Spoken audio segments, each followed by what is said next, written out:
वहां पर पत्नी जगाती है, चाय का प्याला लेकर, तक उठते नहीं। तो अभी उठ जाएंगे, 10 बजे ऑफिस जाना है। आपने खुद आप कल्पना करिए कि आप कितने बजे उठते हैं वहां, और यहाँ कल्पना करिए कितने बजे उठ जाते हैं।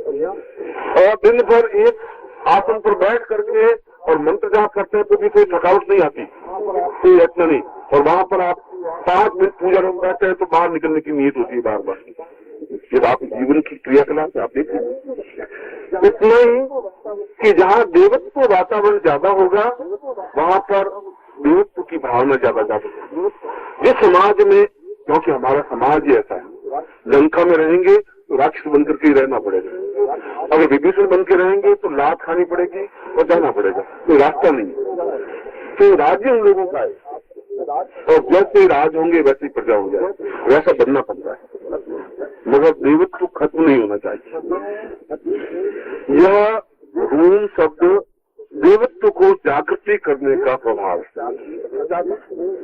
देवत्व जागृति हो, अगर देवत्व जागृति नहीं होगी तो अंदर का साधकत्व जागृत नहीं होगा, और साधकत्व जागृत नहीं होगा तो साधना में बुद्धि नहीं मिलती। क्योंकि ग्रास्पिंग तो वो अंदर का साधकत्व प्राप्त करता है। आप बाहर तो खोल है, केवल आवरण है। जैसे इस मकान के चारों तरफ 4 दीवारी है, अंदर दूसरी चीज, जो आप बैठे हो तो अंदर की चीज, देवता अंदर बैठा हुआ है।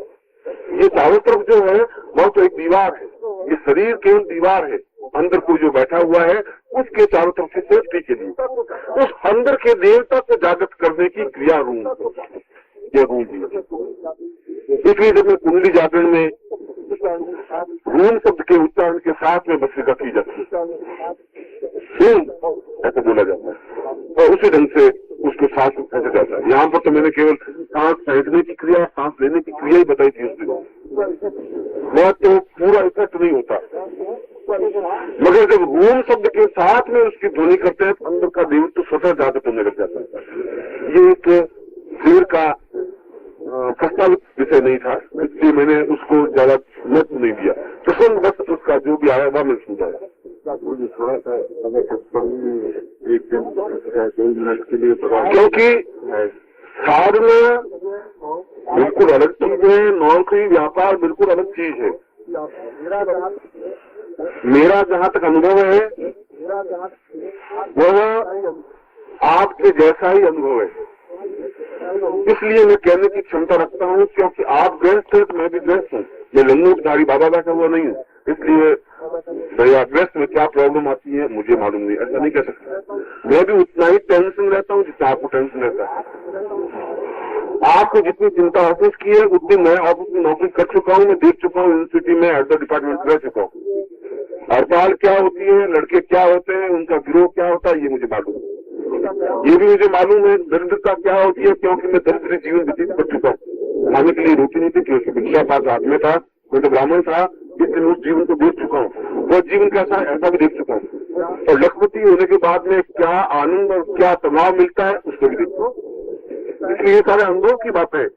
जो मैं कहूँगा वो आंखन देखी है, किताब की लिखी हुई नहीं है। किताब की लिखी हुई बात सत्य भी हो सकती है, असत्य भी हो सकती है, क्योंकि हमने अनुभव नहीं किया। मगर जब मैं कह रहा हूँ कि ये आंखन देखी बात है, जीवन के अनुभव की बात है, तो साधना करने के लिए बहुत ज्यादा जरूरी है कि अंदर का साधुत्व जागृत हो, अन्यथा साधना करने का कुछ अर्थ नहीं है। आंख बंद करके बैठने से और माला हाथ में लेने से कुछ नहीं होगा। यह तो एक रास्ता है वहां तक पहुंचने का जहां मैं आपको पहुंचाना चाहता हूँ। और साथ ही साथ कि यदि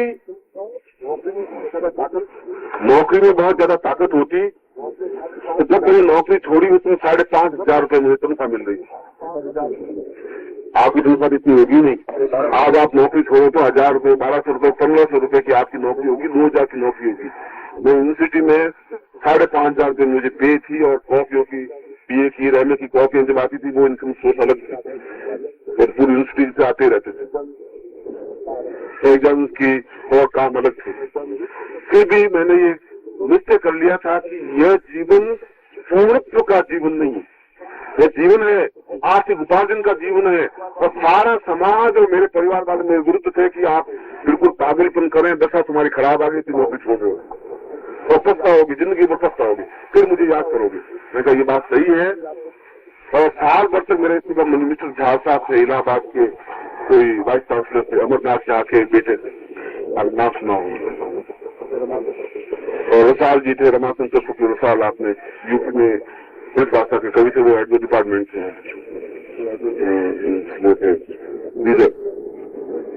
फिर भी मैंने नौकरी इसलिए छोड़ी कि मैं इससे कई गुना ज्यादा अगर कमाना ही महत्वपूर्ण होगा तो साधना से कमा सकता हूँ, और व्यापार करके भी देखा है।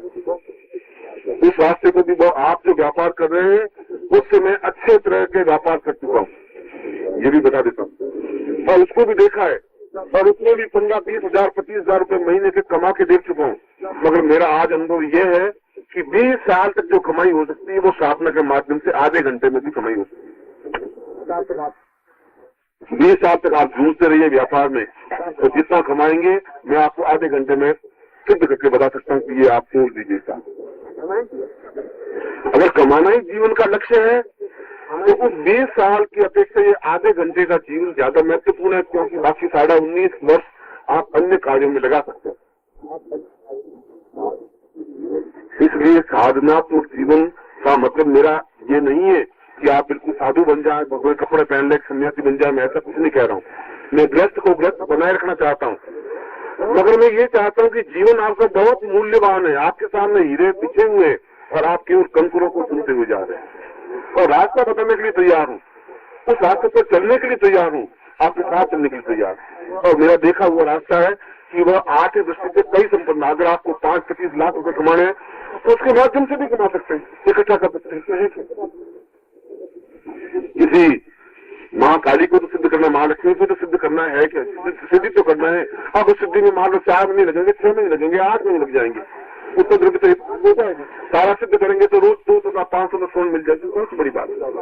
और 5 तोले का मतलब 20,000 रुपए रोज, या 15,000 रुपए या 10,000 रुपए। आप 10,000 रुपए डेली तो कमा नहीं सकते। मैं केवल आपको लालच की बात नहीं कर रहा, मैं कह रहा हूँ कि यह जीवन भी उतना ही मूल्यवान है साधनात्मक, मगर आवश्यकता है उसके नियम है कि 10 बजे पैंट कोट टाई लगा करके ऑफिस में जाना और ऑफिस में बैठना और 5 बजे तक बैठना, इसके भी वैसे नियम है, तो इनको आप नेग्लेक्ट नहीं कर सकते। इस साधना के लिए भी उस कुंडलिनी जागरण की जो क्रिया है वह मैंने कुंडली जागरण से समझाया था, और समझाया था कि अंदर के देवत्व को, अंदर के साधुत्व को भी जागृत किया जा सकता है रूम शब्द से, और उन लोगों ने किया। कितने सफल हुए, कितने असफल हुए, यह तो मैं आपको 365 दिन में केवल 7 दिन तो यहाँ लेता हूँ, 358 दिन आप उन बीच में रहेंगे, व्यक्तियों के बीच में, तो किसका इफेक्ट ज्यादा पड़ेगा वो तो आप सोच सकते हैं। तो केवल 7 दिन मुझे मिलते हैं मुश्किल साल भर में, वो भी आप बड़े एहसान करके तो आते हैं, हम गुरुजी आ रहे हैं, हम गुरुजी आ रहे हैं, हम गुरुजी आ रहे हैं, और फिर आते हैं, और उसमें भी आपका कितना टाइम कैसा बीत रहा। ये तो जितना ज्यादा जीवन में आप अपने आप को आनंद लेंगे, रस लेंगे, तब जीवन का आनंद मिल जाएगा। ये जीवन का एक आनंद है। ये अलग बात है कि आप खाली गिलास को खाली गिलास कहें या आदि भरी कहें, वो तो आपके जीवन की इच्छा थी। यह रूम बीज ताकत का, हिम्मत का, जोश का, शक्ति का, साहस का, सामर्थ्य का और देवत्व को जागृत करने का बीज है। और जितने ज्यादा रूम बीज हम जपेंगे उतनी ज्यादा इन गुणों का प्रस्फुटन हमारे अंदर होगा। अगर आप ताकत का मतलब बहुत मोटा ताकत समझते हैं तो गलत है। नहीं, ताकत का मतलब है आत्मबल आपका उतना होना चाहिए। मैं 8 घंटे कदमों से लगा के बैठूंगा, मुझे कोई विचलित नहीं कर सकता, और बैठ जाता है। यह जो आत्मबल है वो आत्मबल रूम बीज है। अगर रूम बीज ये सब कुछ होता तो फिर दूसरी बार रूम और इसमें देने की जरूरत नहीं थी, फिर इसमें 2 रूम देती। ये से काम चल रहा था, जब पूरा आत्मबल, साहस, शक्ति, क्षमता, देव जागृत हो रहा था, तो दूसरा रूम देने की इस मंत्र में जरूरत क्या थी उसको? आखिर कोई तो कारण होगा। और दूसरा तांत्रिक, जिसको रूम जो सब से किया, इसलिए दोनों दिए, स्त्रीलिंग भी दोनों दिए, एक से चल रहा था काम, उन्होंने दोनों दिए, उसको समझने की जरूरत है। दूसरा पहला रूम है तो दूसरा रूम जो यह तांत्रिक बीज है। शीघ्र सिद्धि प्राप्त करने के लिए किसी भी साधना में तुरंत सफलता मिल जाए, शीघ्र सफलता मिल जाए, प्रत्यक्ष तो अनुभव हो जाए, इसलिए इसको दूसरे बीज को प्रत्यक्ष बीज कहा गया है। किसी भी देवता को प्रत्यक्ष सिद्ध करने के लिए, वह चाहे भैरव हो, चाहे काली हो, चाहे तारा हो, चाहे और कोई हो, उसको प्रत्यक्ष के लिए भी रींग और रूंग शब्द को बार बार उच्चारण करना पड़ता। केवल उसके सामने रूंग बीज उच्चारण करे तब भी प्रत्यक्ष सिद्धि के लिए उसी बीज का उच्चारण समाज में किया जाता है।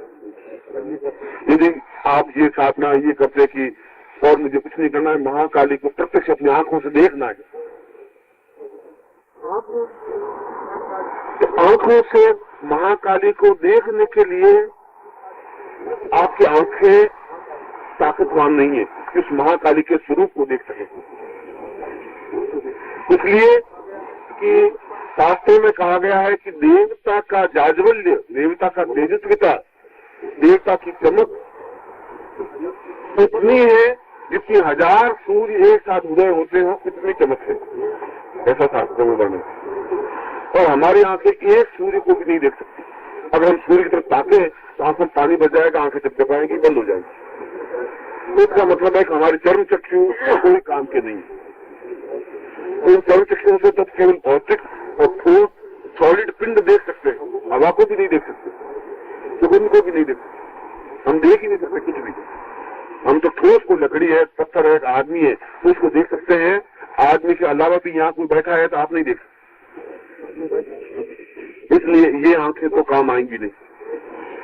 उनको देखने के लिए 1000 सूर्य जितने तेजस्विता को देखने के लिए कुछ और आंखों की जरूरत है, जिसको अंतर चक्षु कहा गया है या दिव्य चक्षु कहा गया है।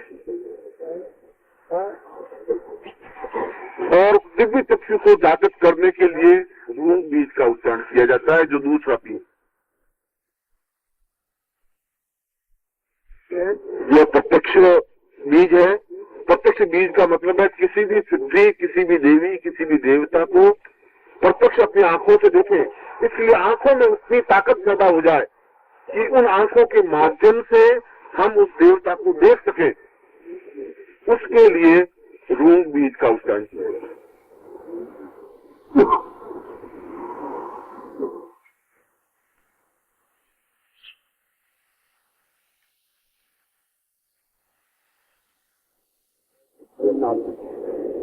और ये जीवन में आवश्यक।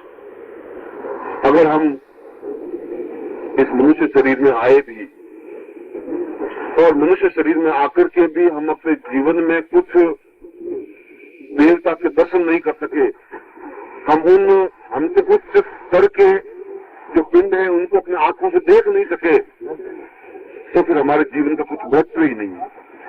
ये अलग बात है कि हमें उसका रास्ता नहीं मिले, मगर रास्ता मिलने के बाद भी हम उससे सफलता नहीं प्राप्त कर सके तो हमारी न्यूनता है। पत्र ने कहा कि रे रे चातक सावधान मनता मित्र क्षण सूयता मम बहुधा भावो वसंत गगने सर्वेति नेता दशाए। इस जीवन में सकल पदार्थ है जगमाही, भाग्य बिना नर पावत नहीं। सब कुछ है, उपलब्ध है, हमारी आंखों के सामने है, पहुंच के भीतर है, मगर यदि हम पुरुषार्थहीन हैं, यदि हमें आस्थाहीन है, बस 2 शब्द ही काम आएंगे, पुरुषार्थहीन और आस्थाहीन। यदि आस्था नहीं है तो आप जीवन भर ढूंढते रहिए, आप कुछ नहीं कर पाएंगे।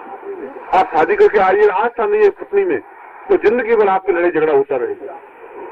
वो आप पे भरोसा नहीं करेगी, आप उससे भरोसा नहीं करेंगे। भाई भाई में डिफरेंस क्यों पैदा होता है? आस्था नहीं है। बेटे में और पिता में इतने मतभेद पैदा हो जाते हैं, विश्वास नहीं है, आस्था नहीं है। इसलिए आस्था पहले तो साधना में आस्था हो और फिर पुरुषार्थ हो, पौरुषता हो, आप में प्राण चेतना हो। इसलिए इन दोनों बीजों का समावेश किया गया, जिससे कि साधक अपनी आंखों से उस महाकाली के अत्यंत सम्मोहक रूप को देख सके। यह रूप अत्यंत सम्मोहक है, अत्यंत आनंददायक है, क्योंकि कुपुत्र जाए तक कुछ माता माँ है। जब हमने माँ शब्द से सम्मिलित कर दिया, उसकी तो कोई मिसाल ही नहीं है। हमें जीवन में दर्शन हो जाए माँ के और माँ के चरणों में बैठ जाए, उससे ज्यादा और जीवन में चाहिए भी। नमस्कार। अगर आप सद्गुरुदेव डॉक्टर नारायण दत्त श्रीमाली जी के शिष्य हैं या फिर उनकी दी हुई शिक्षाओं से और ज्ञान प्राप्त करना चाहते हैं तो हमारी चैनल को जरूर सब्सक्राइब कीजिए और नए वीडियोस की जानकारी के लिए बेल आइकन दबाएं।